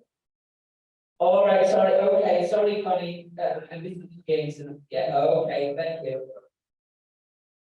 I don't know, you just can't get the stuff these days. Back to you. Thank you, Dan, for going to that much effort. You made sure we had a little bit of smile as you walk out the door. And that smile also with every time I have ever, and that's a lot of times, every time I ever heard Daniel speak, he could be amusing, he could be intellectually stimulating, he could be educational. There is always meat to that bone. There is always a moral and a thought that brings some seriousness to his communications. So thank you again for doing that. And I think I can thank, oh, do we have any announcements? I don't see whether anybody wants to make district announcements. I know there are some special things. One of the things I wanted to make sure I just got confirmation of that. Yeah. Make sure you start getting your dues in August 1st. so that you can get them in by August 1st. August 1st. And you'll save $15. You'll get that. We paid all the way up till the following April. Now, do we, Dr. Valencia, or I don't know if Morris is here, but someone might make other district announcements. I know there just happens to be something going on this Saturday. Yes. Thank you very much, Mr. Speakers Bureau Tom. Yes, this Saturday, a huge team headed by Sharon Kenty has prepared an amazing Toastmasters Leadership Institute for all District 12 and or guests. There's officer training, keynote speaking, round robins on multiple subjects. You do not want to miss it. We are so grateful for what is available. If you haven't purchased your ticket yet, I believe there's over 100 that are sold. Come out, enjoy, get wisdom provided to you, share with others. The pandemic's over, it's in person in Claremont, and it's gonna be great. Please see the District 12 News for more information. Also, congratulations to all of our newly elected officers. We are grateful and look forward to a great 2023-24 school year. And back to you, Mr. Jameson. Okay, thank you, Dr. Valencia. One thing that we did for years, and I would suggest people think about doing that, go to TLI with some other members of your club so that you can chat about business. You may be able to conduct your executive business meeting for your officers on the way to the meeting and share what you learned on the way back. So it's a really good way to save gas and share experience and so on. And one more thing, we have a choice of outstanding members, right? We need to get those submissions in. Oh, okay, that should be done fairly soon. Yes, thank you much for the reminder. Each club has a choice of an outstanding member. So think about that member, silent mentor or not, one that's been above all the rest. Give them kudos, feedback, nominate them. Work with others. You can decide it at TLI before or after. And lastly, memberships. Memberships are going up. So remember, August 1st, they're going up. So pay and renew your memberships by July 31st. Right. Thank you very much. Right. Okay, all right. Thank you. We have some winners and then we will let you out the door. For those of you here in the room, thank you all on Zoom for being here. We again broke that 40 barrier and we're in the middle of right around the middle of 45 or something like that. So it was a good showing. Next month is on Zoom only. So we will be seeing you on Zoom. And the winners today are, I'll only give the last three numbers, 918, 919, 921, 924, and 925. So come on up and get your winning. 918, 919, 921, 924, and 925. Come on up. And the meeting is over. Thank you for being here. Mm-hmm.